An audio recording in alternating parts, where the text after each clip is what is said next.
All right, at least I remembered to unmute before I started to talk. I thought about it. You all saw me thinking about it. Good evening, everyone. I hope everyone had a good day. Um,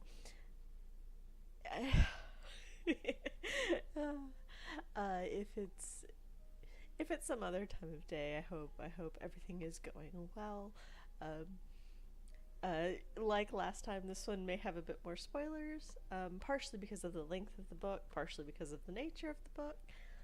Um, I have a really interesting thing I want to mention before we get started on the actual reason we're all here, which is books. Question: um, who is doing the like new seasonal? Oh, that's being fun and weird. Hang on, guys.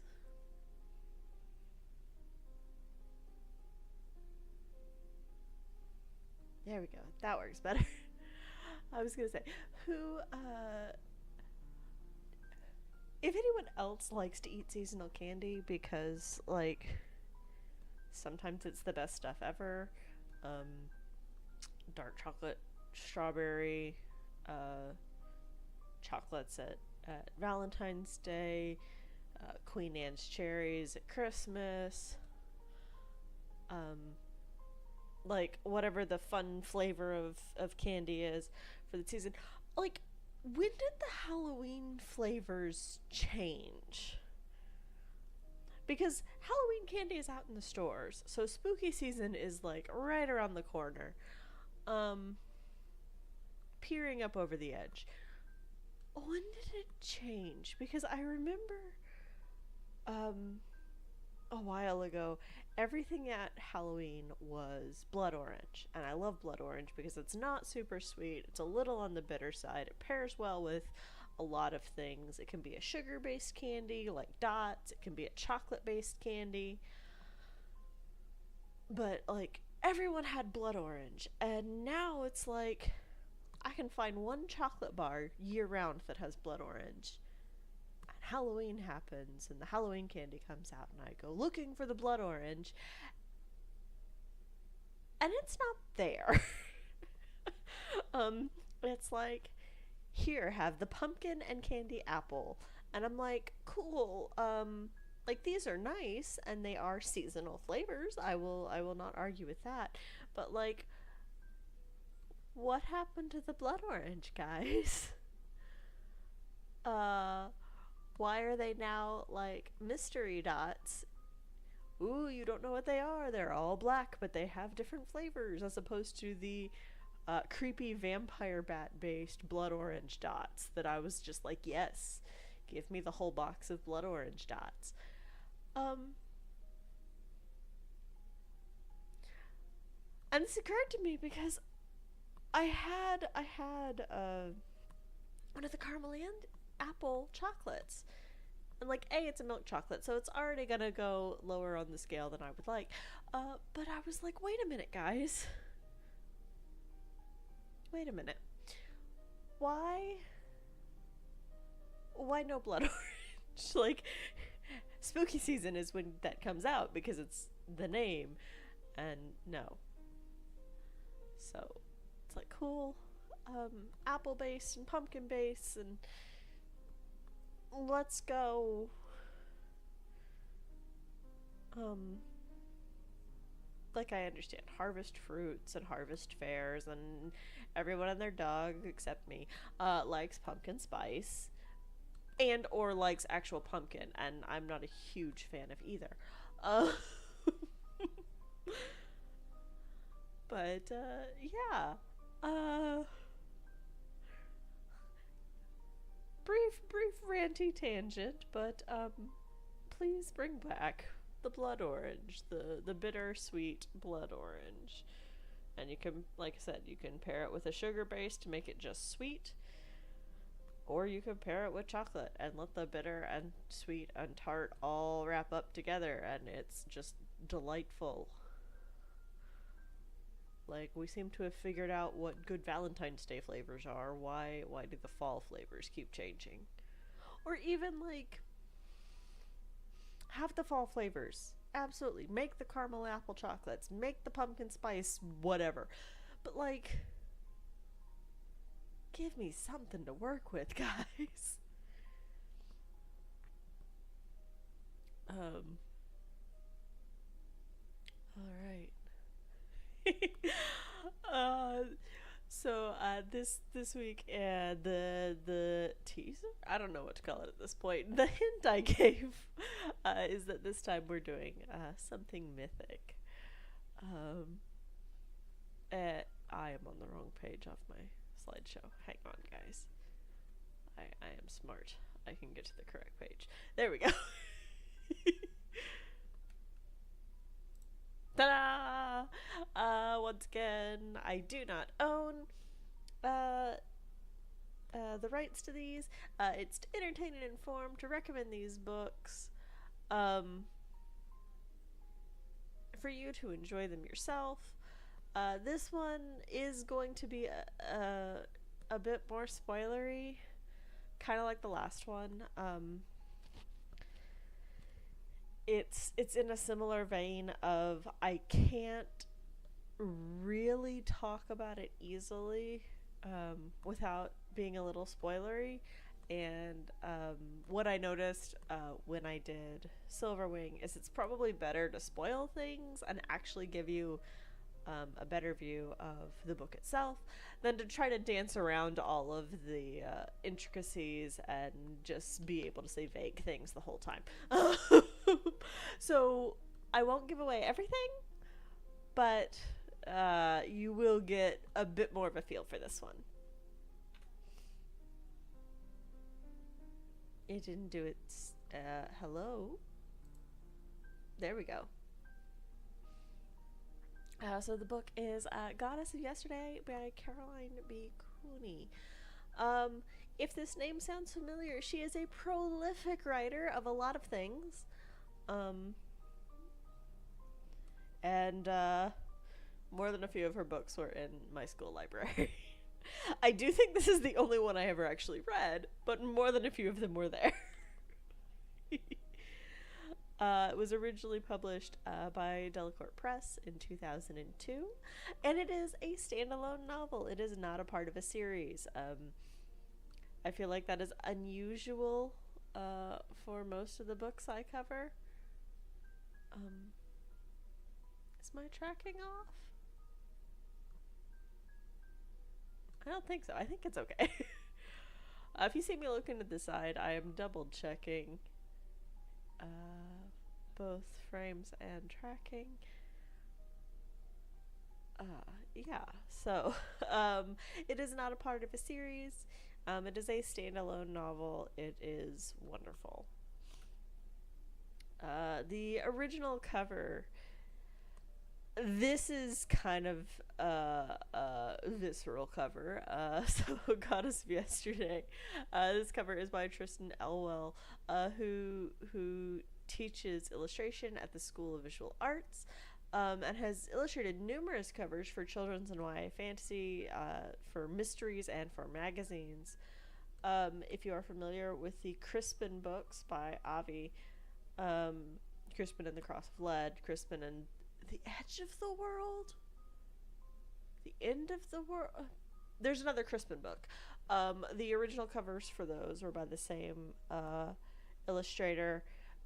It's a very distinctive. This is almost not in their style. The others are more people based. They did the children's Blackbeard series. It's very recognizable if you see it. The reason I say this is not in their style is because they are very good at doing people and animals. And while you see both of those in this picture, you don't see much of either.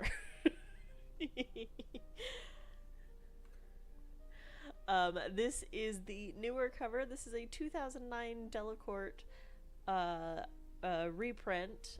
I was unable to find either a compositor for the image or the photographer for the image. Most places said it was published by Delacorte. Some places said it was published by Ember. Without having the book in my hands to actually look at, It's hard to say. Most of the online previews all said it was Delacorte on the interior pages, but so definitely Delacorte has done a reprinting. Possibly Ember has as well. I don't know if Ember is a imprint of Delacorte, which is entirely possible with the way publishing works. Um, yeah, I'm gonna be honest. I like this cover better. It's the cover I grew up with and the cover I have, and B, it's just spooky. Also, I need to hang on a second, guys. Hang on. I will be right back.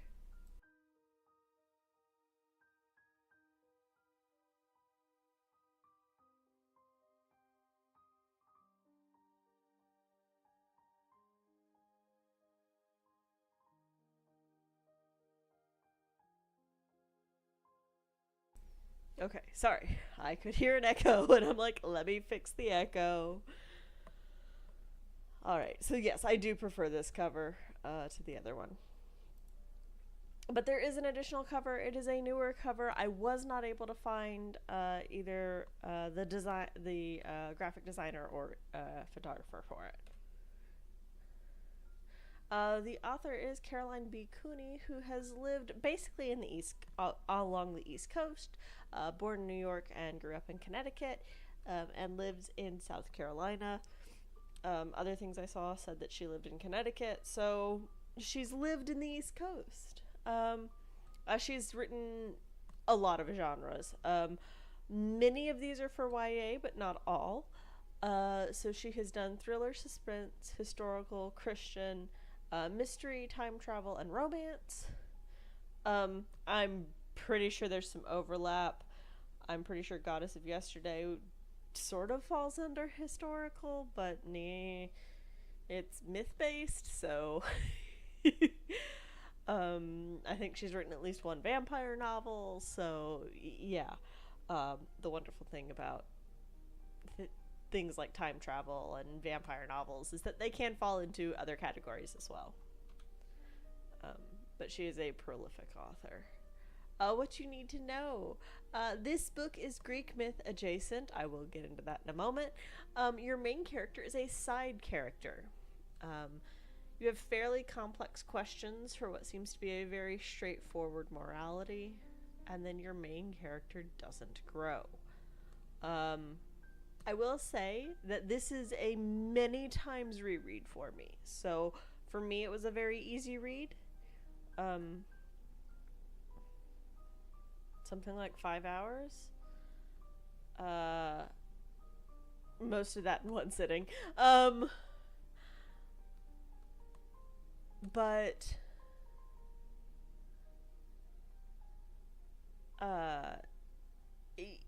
the names are a lot. They are Greek names for the most part. And that's rough on people who aren't familiar with Greek names. But I find it a very easy read. Again, that I have a bias because I've read it multiple times.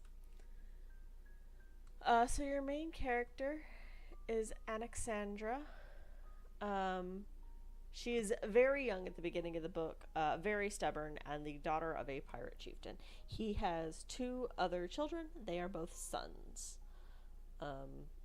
Very early on, it is said that why take a useless daughter when he has sons? And it's like, oh, well, he needs the sons to go raiding. He does not need the daughter for that. Her island is so small that it doesn't worship the Greek pantheon. One of the quotes is that the Greek gods are too big for her little island. They do worship a goddess, so there is a goddess of yesterday who she continually refers to. It is Medusa, which isn't that an interesting twist. But she is the goddess of yesterday that is referred to throughout the book, because she calls out to her goddess of yesterday many times. And she's just doing her best through this story.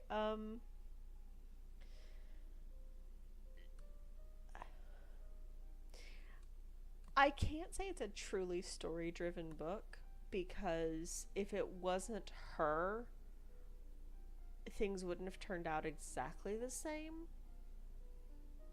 But because like the first third of the book, most of your characters are completely fictional.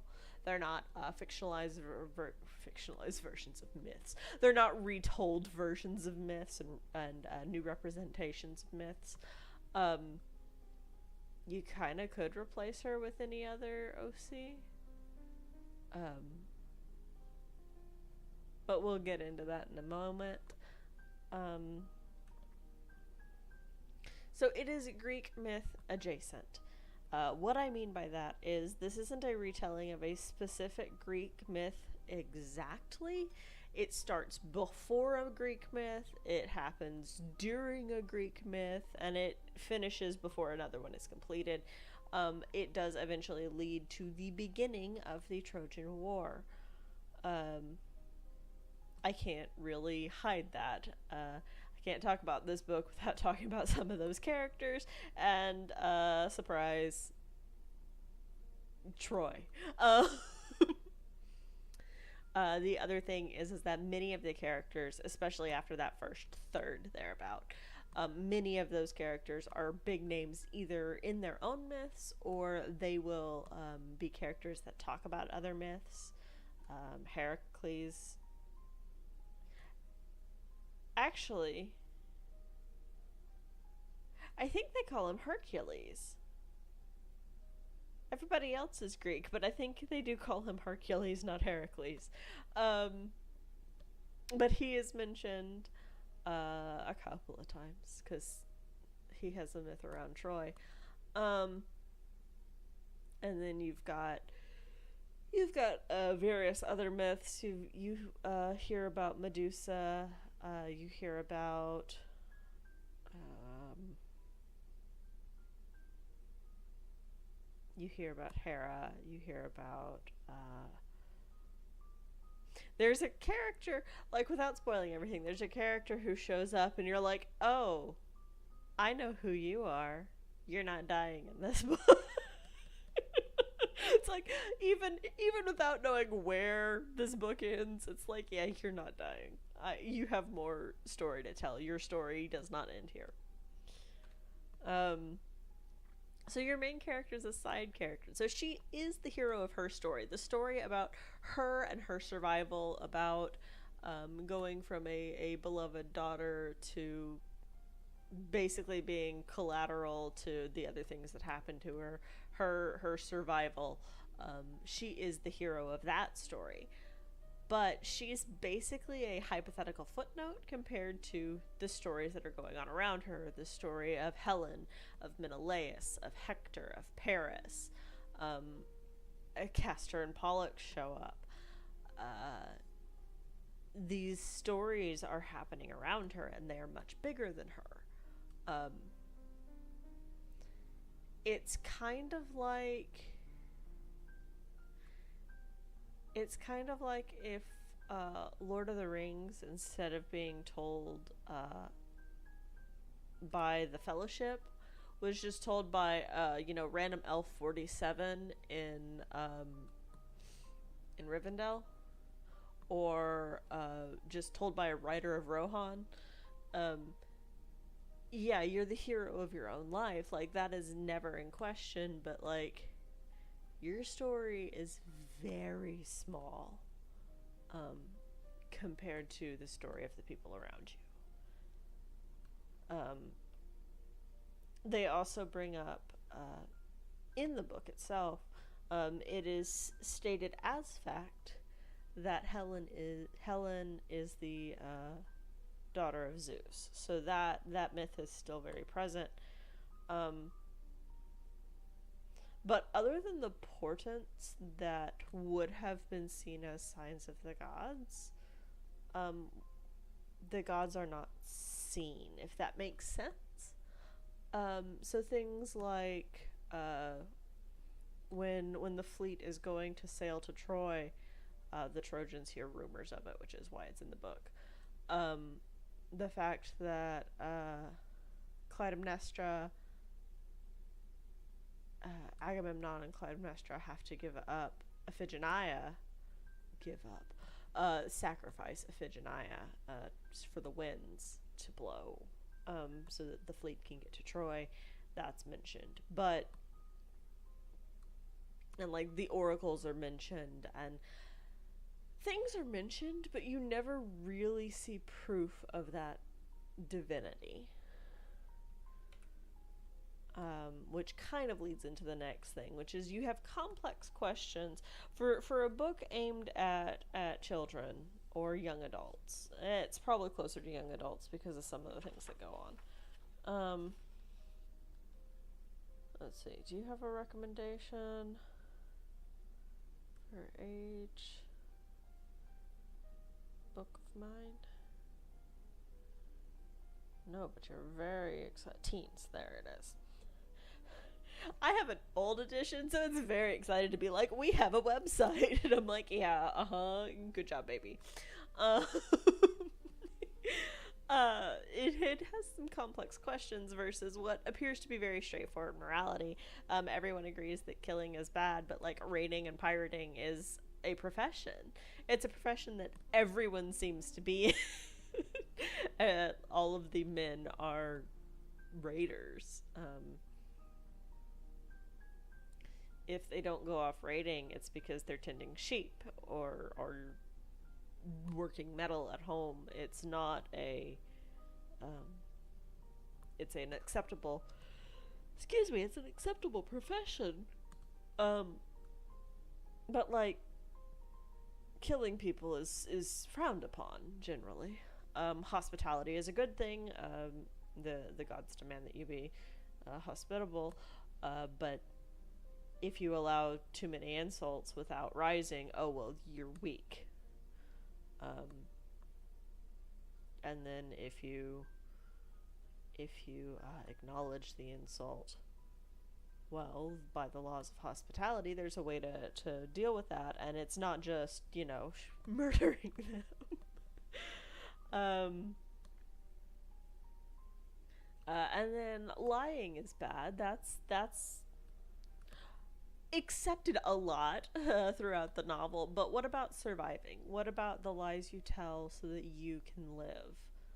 If I want to live another day, if I want to breathe another day, and to do that it takes a lie, is that bad? Is that wrong? The question that's asked repeatedly is, will the gods judge me for that? And sometimes it's, the big ones might, but will mine? And if the big ones do, will mine protect me from that?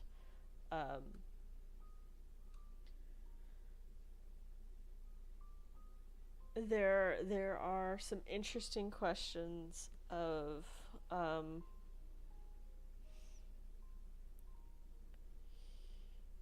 villainy in this. So Helen is not good in this. I've said before that I enjoy a bit of a nuance to Helen. There is no nuance to this Helen. This Helen is bad. She is vain and proud and cares primarily for herself. She does love her child, maybe her daughter as well, but she loves her youngest, who is still an infant. So it's hard to say that she's completely heartless, but she doesn't love him more than she loves vengeance, more than she loves blood, more than she loves being loved. There's this complexity kind of there, but it's a complex facet of a simple character.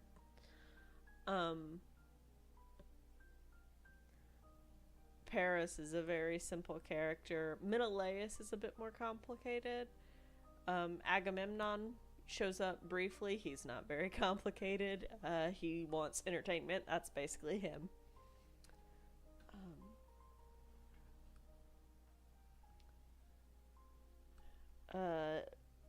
Also, because this is leading up to the Trojan War,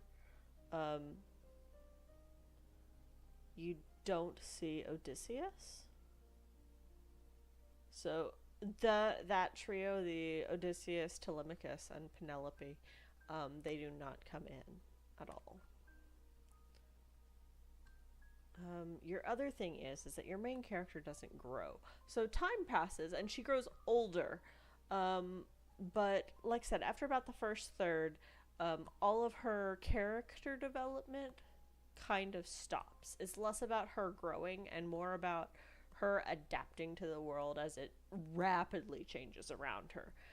Um, as her situation changes, as the world itself changes, uh, as the lead up to the Trojan War, to Paris taking Helen, who uh, taking. Uh, so it's not that she's bad, um, and it's not a bad thing. Um, it's just an observation. Like there's a point very early on where she basically accepts that these are the rules of life. This is the way life is. Period. Hard stop. And then that a couple of times that's challenged, but it's always proven right. Her outlook is correct. Um, the things that she learned, that is how life is. Um, there is no wiggle. Um, it's a very good book. I highly recommend it. If you like Greek mythology at all, uh, or if you like the Trojan War adjacent things, this is one of them. I will say every time I read this book, I always read the author's note at the back, which is basically the author saying Greek names are hard to pronounce. They don't exactly pronounce the way you think they will. Here's some basics. Um, but I found it interesting because she talks about, and this is a bit of a tangent, but she talks about the Odyssey and how the Odyssey is Telemachus' story, not Odysseus's, and that Penelope is weak. And I think that was my biggest shock from this. So I have read this book multiple times. I still haven't read the all of the Odyssey for myself, but I have never considered Penelope weak. Um, the strength to be like, oh, my husband is out at the war. He will be coming home. Uh, I have to weave this cloth, and then having the absolute gumption and gall to undo your own weaving, to hold a trial that none of them can pass, but agree to, oh, whoever can do this, knowing they can't. That doesn't read to me as weak. I would be very interested to see why she thinks of Penelope as weak. Uh, I don't think it's an easy situation for either, well, for any of them. For Odysseus and his awful luck in the Odyssey, for Penelope, or for Telemachus. Like I said, I found that interesting this time around because I'd never noticed it before. So on to recommendations. These are fun for me. Recommendations for a Greek myth retelling, starting with Helen of Troy as hero, is Nobody's Princess, which has a sequel in Nobody's Prize, by Esther Frasner. This is one of the duologies in the Princesses of Myth series. It is told from Helen's perspective, and she is not the villain. Typically, if I read Goddess of Yesterday, I follow it up with Nobody's Princess to basically even out the scales of Helen being good versus Helen being evil. Because in Nobody's Princess, she's your POV character, so she is not evil. The next on this list was kind of a gimme. Percy Jackson and the Olympians, The Lightning Thief, by Rick Riordan. It is the first in the Percy Jackson books. If you have never read them, they are very good, very easy, very easy to read, I should say. Um, they feel very honest to how kids would feel, to how that age, teenage kid. Um, I can't remember how old he is. It's been a while since I've read The Lightning Thief. I'm currently at a stall on Mark of Athena. I don't know why I hit a stall, but I have hit a stall on Mark of Athena. Um, but it is, what if the Greek gods were still around and still had kids, and some of them are allegedly not supposed to have kids anymore, but spoiler alert, the Greek gods have a problem keeping it in their pants. Um, and so they do still have kids. But this is about them. This is about the current at the time generation of demigods. Punderworld by Linda Sejak. Sejak? I can't pronounce this name. It is a tragedy because I love both her work and her husband's. Is a graphic novel and webtoon. Um, I believe Image is who publishes the graphic novel, and then it is available as a webtoon as well, or at least was. I didn't. I should have checked before I started this.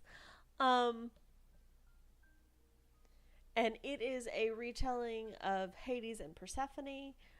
The art is gorgeous. I love her art style. It leans the storytelling.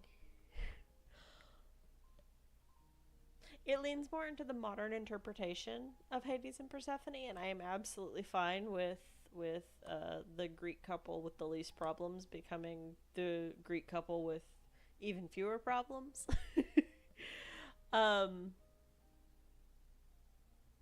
they're really sweet. It's super cute. Uh, Hades is basically a nervous dork who is browbeaten by the dead. That's that is the Hades you get in Punderworld. It's really sweet and adorable. And then the other one is American Gods by Neil Gaiman. Someday I will do one of these lists with Neil Gaiman not being on them, but until that day. It is not about the Greek gods. The general premise is when people came to the Americas, they brought their gods with them. And how are they doing in the modern age with everything changing? Especially the gods that demand sacrifice.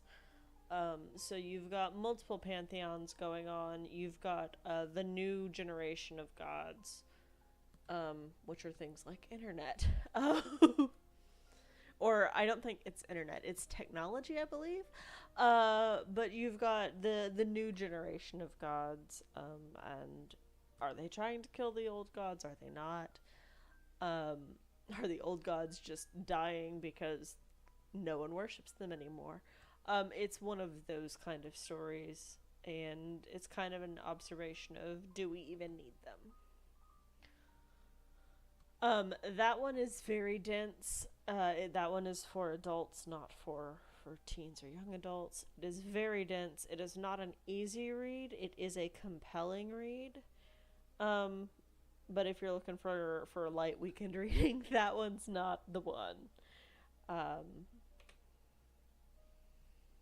And then if you're looking for books with some more complex questions, so The Master Harper of Pern by Anne McCaffrey deals primarily with Robinton, but it also deals with how Robinton came to be, and how does family affect things, how does the politics of the world affect things.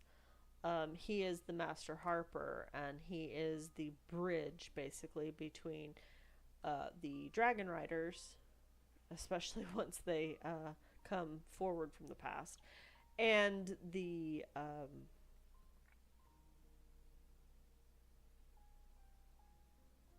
Master holders.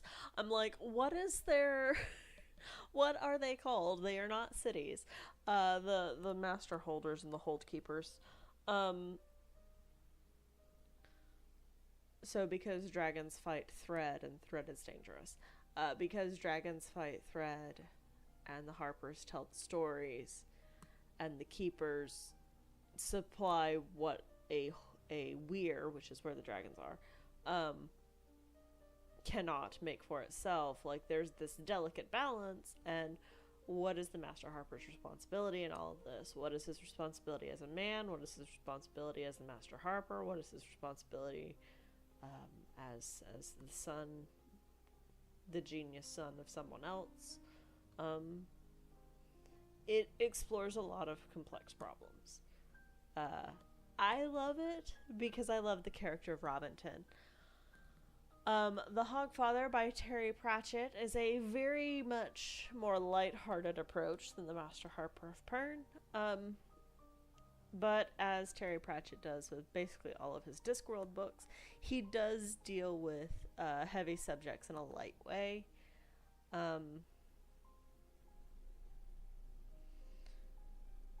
What is right? What is fair? Why do poor people get poor gifts even though they deserve better, and the people who don't deserve get everything they want? The nature of belief, that kind of thing. Um, it's a delightful book. There is a made-for-TV movie that I enjoy. It is not for everyone. I enjoy it though. Fairest by Gail Carson Levine is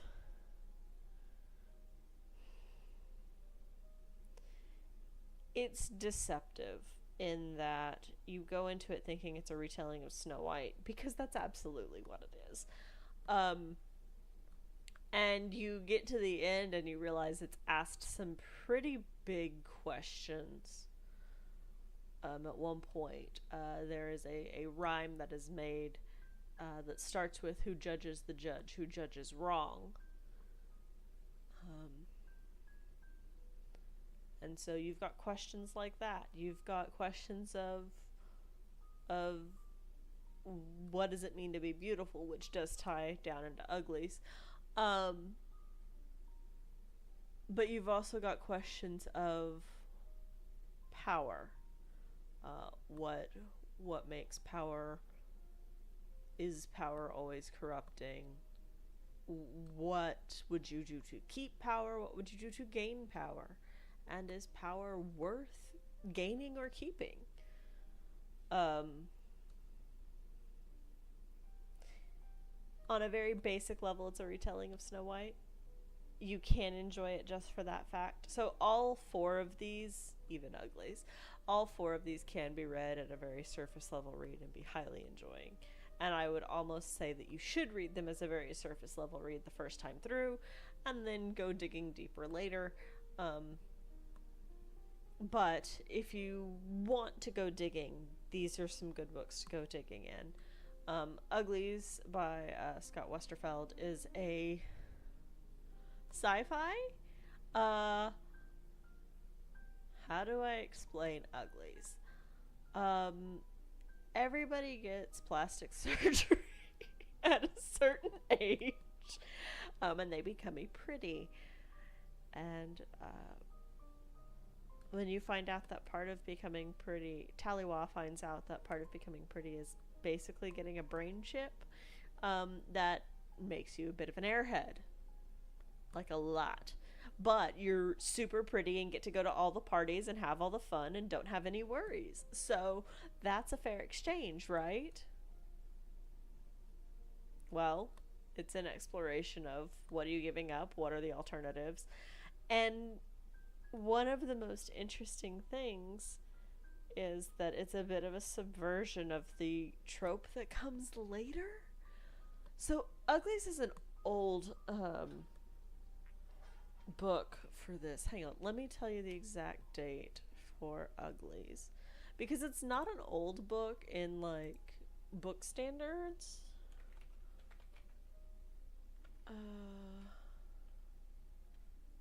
this one.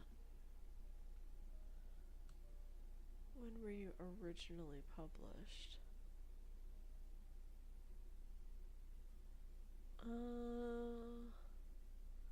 2005.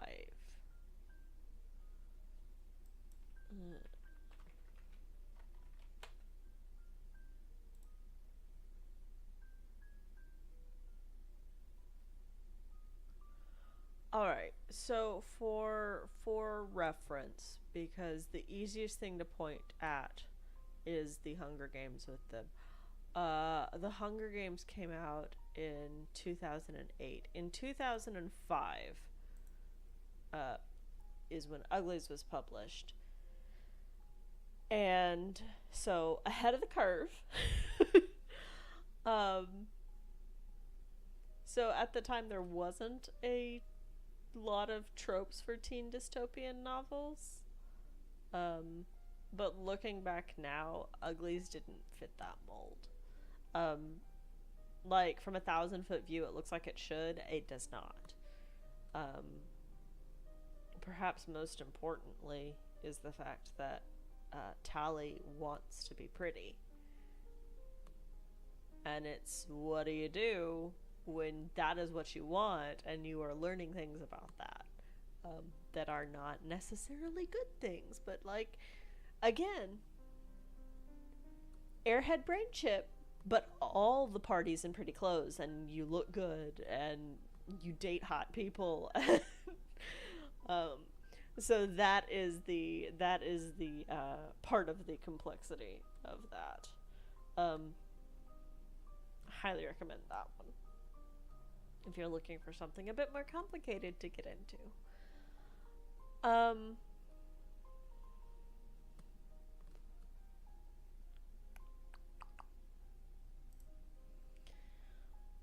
I will say, as far as books on Greek myths go, Goddess of Yesterday is kind of baby's first Troy adjacent myth.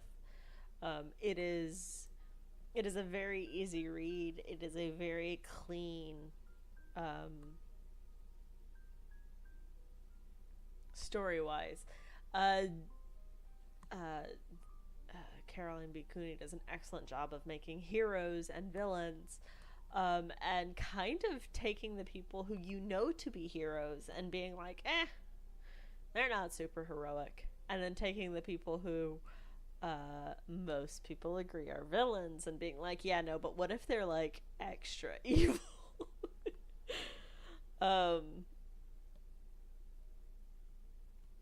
So it has that quirk, I guess it's a quirk to it.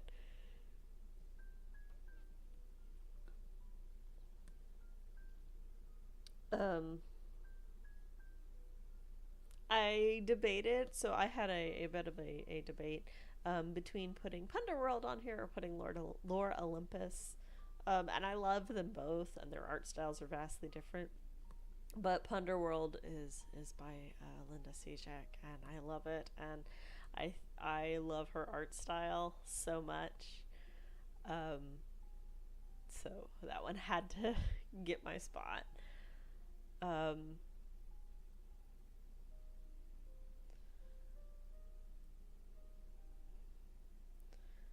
There for a while I was reading a lot of mythology, but like I was trying to think, books of, and I'm like, I read a lot more Egyptian and just a lot of like fairy tale based things than I did strictly mythology. And then when I was trying to think of exact myths, they weren't coming to me. Like I said, American Gods covers a wide variety, and then I was excuse me. I was thinking about it, and I'm like, it's because I read literal books of myths. Like, I would go check out a library book that was like, here's all these Greek myths, and I would read through all the Greek myths, and then I'd be like, oh, cool, here's all these Norse myths, and I'd read through all the Norse myths. I wish I had kept better notes on that because it would be really interesting to compare some of them. Um, but I didn't.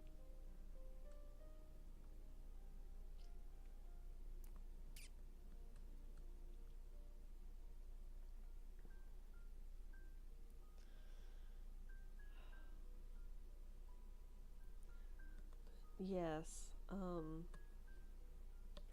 Having Medusa as a goddess was interesting because it's very much, she never flat out tells people that Medusa is her goddess. She tells the reader. So you, the reader, know Medusa is a goddess, but she doesn't tell anyone else. She'll pray to her goddess of yesterday, and people are like, oh, yes, that's a good thing to do. And no one is like, by the way, who is it?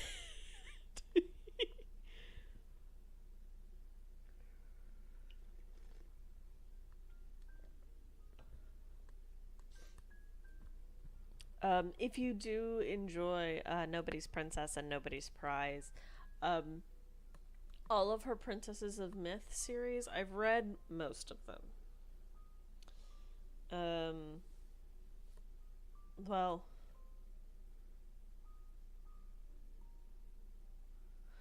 I've read Nobody's Princess, Nobody's Prize, Sphinx's Princess. I haven't read Sphinx's Queen, which I believe is the second one in that duology. Spirit's Princess, and whatever the sequel to that is, which are about Empress Himiko of Japan. And then Queen Mab?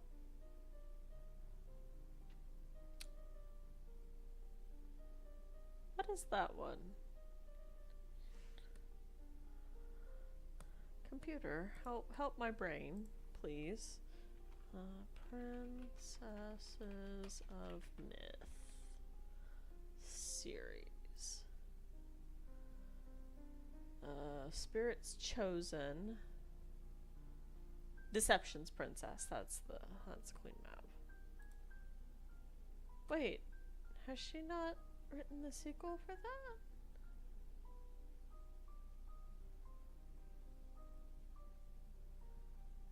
That doesn't feel right.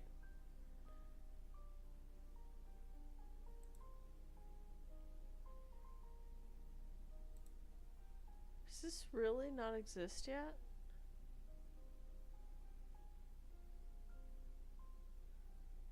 Hang on, I'm having a moment where I feel like a crazy person.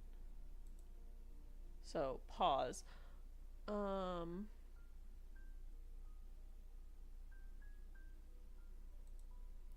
This says it doesn't exist yet, but I'm pretty sure it's on my bookshelf. But it says Deception's Pawn exists. When did that come out? Question.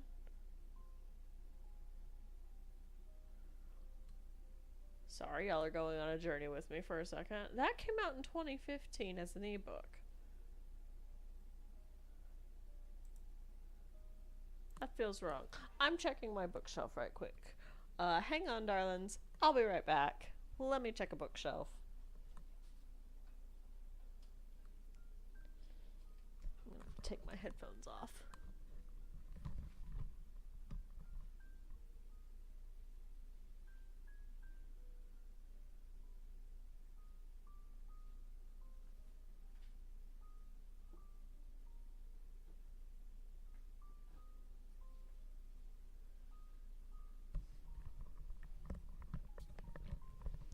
No, I am not going crazy. Spirit's Chosen is a book. I do own it. It is out. I should have checked the pub. Whatever. I'm not turning back around to get that. Um, sorry, I was just like, wait a minute. I own the sequel. So I own the complete set for both Queen Mab and for Helen. I own one for Nefertiti, and one for... No, I don't own both of Queen Mavs. I own both of Empress Himiko. Jeez Louise. But I highly recommend those. The whole point is that they are people who most likely existed, but history is kind of squiggly about them because they're girls, and girls are not important. Um, but here's the things that we know for sure happened around that time, and here are the mythical things, and here's Theseus just being the absolute worst. Uh, Atalanta is in the Helen of Troy one, so if you are familiar with that Greek myth, that is here. I'm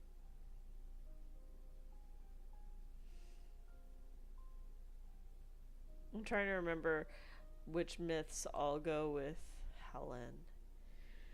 You have Theseus, you have the boar, which is Atalanta. Excuse me. You meet Paris. Big shock.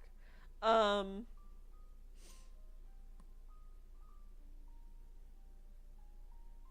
want to say you meet the Oracle of Delphi.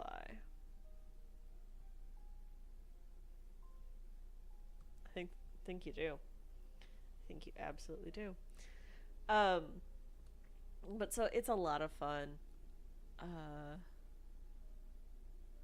If you can find a book of Greek myths, I recommend just reading a book of Greek myths. They're wild. They're not all friendly. Speaking of, I currently have a retelling of Greek myths that, depending on my mood, I'm either absolutely fine with or I absolutely despise, but called Songs in Bronze. Sometimes I'm absolutely fine with it, and other days if I'm grumpy, I'm like, I hate the fact that this like glosses over all this thing and makes these awful characters seem like good dudes, and I'm just like, they're myths. They probably didn't exist. We don't have the originals. I can chill. Sometimes it takes me a while.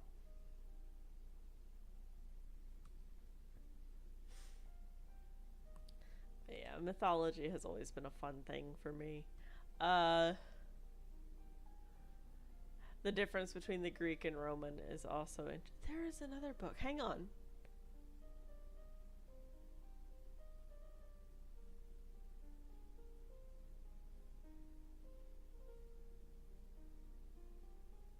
There has to be one because I remember someone serving Diana.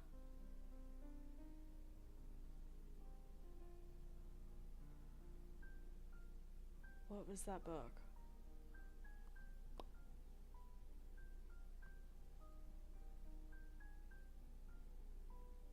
And Diana's Roman. I was about to say, I don't think I've read a bunch of Roman ones, and I'm like, no, I have. Because I have this very distinct memory of someone serving Diana and Minerva.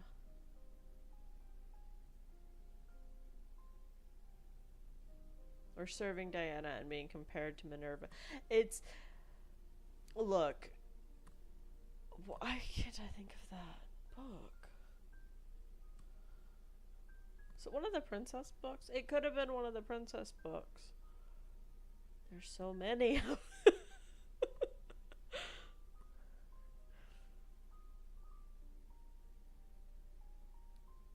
I don't think it was one of the Helen ones. That wouldn't make any sense. Helen was Greek. Well, Helen was Spartan, but Helen was Greek.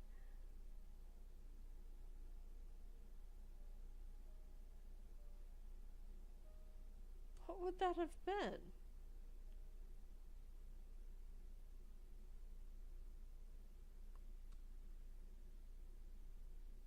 Huh. that's just gonna like tickle the back of my brain for a while. I am not gonna make y'all go down that rabbit hole with me because I don't have any clue. Other than it's somebody's aunt and she served Diana, not Artemis.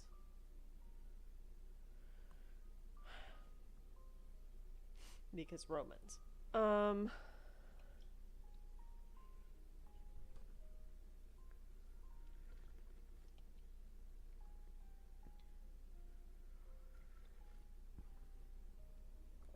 Don't you hate it when you half remember stories that you read years ago?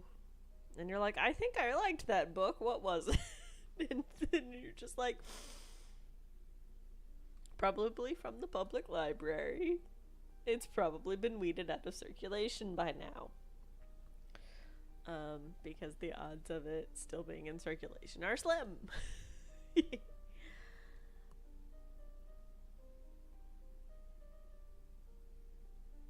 So yes, that is what we were doing tonight. Is Goddess of Yesterday and the Greek myths. I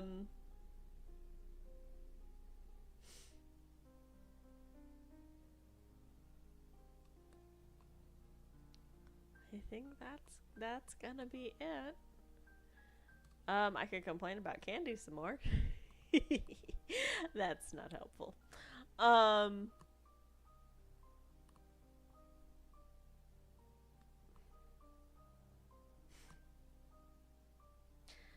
when I started doing these, I thought they'd be longer.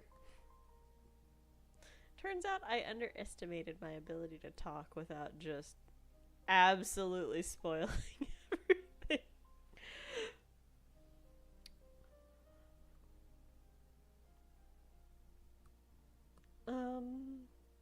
Let me think. Hang on. Let's see. Let's see if anything.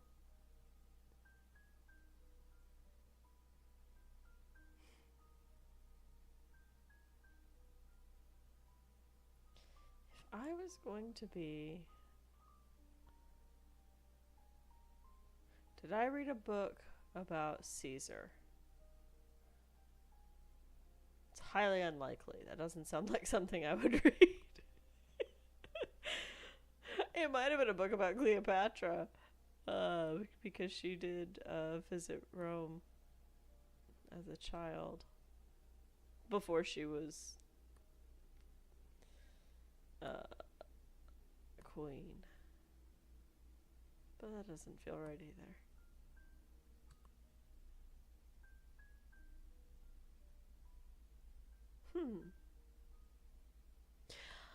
Well, so next time around, so in 2 weeks, next time around is going to be, I think, the last one before we start spooky season. Let me double check my calendar, which isn't pulling up. Calendar. Calendar. All right. Dear the internet, give me a calendar.